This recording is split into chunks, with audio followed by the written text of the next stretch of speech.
यहाँ पे थे हम,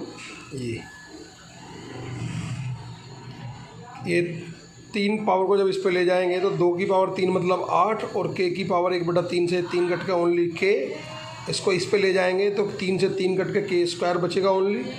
ये 3 दूनी तो 6 हो गया और गुणा में घातें जुड़ती है तो k की पावर 1/3 और k की पावर 2/3, इनको भी जोड़ दिया आप लोगों ने।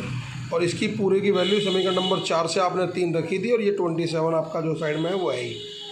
गुणा में घाते जोड़ने के बाद ये भी 3/3 हो जाएगा, यानी कट जाएगा। ओनली 3 ये बचेगा, 6 ये k ये और जो भी आपके सामने। ये एक सुंदर द्विघात समीकरण बना लिया आपने। k स्क्वायर 6 18k और 8k 26k और ये माइनस का 27 बराबर 0। ये एक द्विघात बन गई। अब आप इसके फैक्टर किए आपने, फैक्टर करके यहाँ तक आ गए आप और इसमें से k का मान निकाला तो k का मान 1 आया और k का मान माइनस के 27 और k के ही मान निकालने थे। ये मैंने आपको नीचे कुछ नोट के द्वारा समझाया हुआ, समझ लीजिए एक बार। क्या समझाया जी? सूत्र या नोट। समांतर श्रेणी की 3 मूल, मतलब समांतर श्रेणी की 3 संख्या होती है। अगर समांतर श्रेणी की 3 मूल की बात करेगा तो समांतर श्रेणी की वो 3 संख्या जो आप लेते थे वही 3 मूल माने जाते हैं, वो आप इस तरह से मानेंगे उनको। और गुणोत्तर श्रेणी के मूल की बात करेगा तो वो गुणोत्तर श्रेणी की 3 संख्या होंगी, वो इस तरह से आपको लेनी है जी।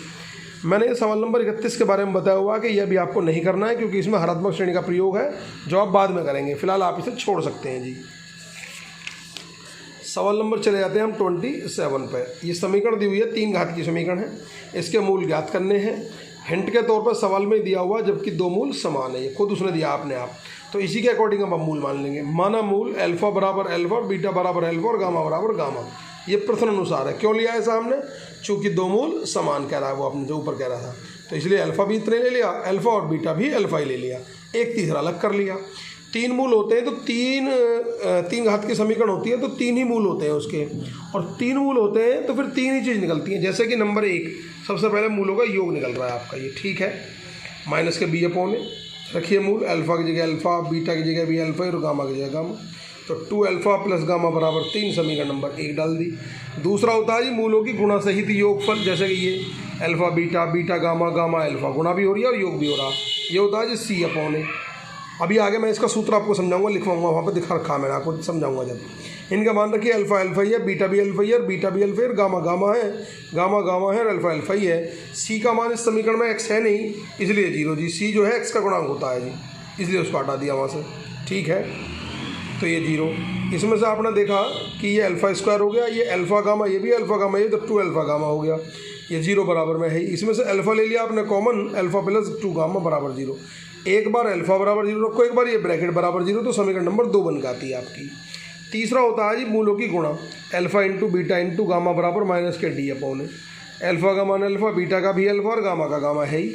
उधर से मान देख लो बेटा, डी का मान 4 है, वो रख दिया, ए का मान 1 है, ऊपर वाले समीकरण से 1 की क्यूब, ठीक।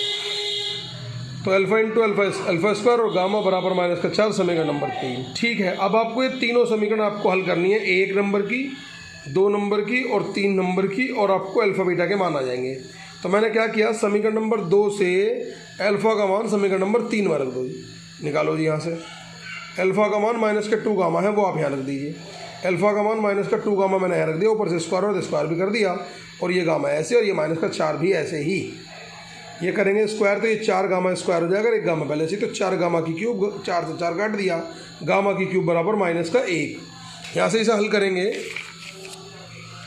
तो गामा इजिकल टू आ जाएगा जी माइनस का 1। ये गामा का मान आप समीकरण नंबर 1 में रख दीजिए। समीकरण नंबर 1 थी हमारी ये वाली, जब इसमें मैंने माइनस का 1 रख दिया यहाँ पे गामा की जगह, ये इसे इधर ले जाओ, 4 हो जाएगा, 2 से काट दो इसको तो 2 आ जाएगा, अल्फा का मान 2 आ गया।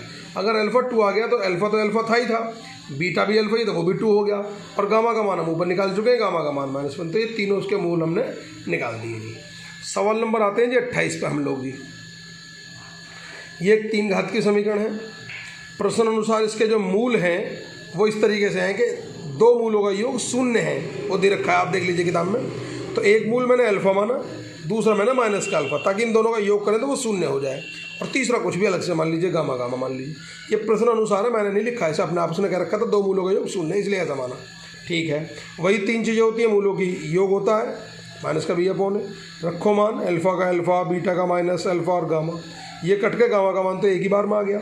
फिर आती है मूलों की गुणा सहित योग। मैंने वो ना लगा के डायरेक्ट मूलों की गुणा लगा दी, क्योंकि एक मान आसानी से आ चुका तो दूसरा निकल जाएगा। मूलों की गुणा लगाई, alpha into beta into gamma minus के डी अपॉन ए। डी का मान रखो, ए का मान रखो।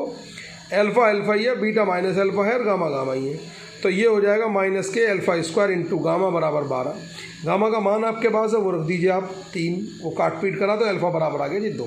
जब अल्फा आ गया तो सारे मान आ जाएंगे अपने आप ही। कैसे है, अल्फा तो अल्फा है ही, बीटा भी अल्फा ही है, तो अल्फा 2, बीटा माइनस के 2 और गामा बराबर 3 आप निकाल चुके थे, तो गामा 3, तीनों मूल आपके निकल गए। अगले सवाल पर चलते हैं, अगली वीडियो में बना रहा हूँ उसको। ये यहीं तक है।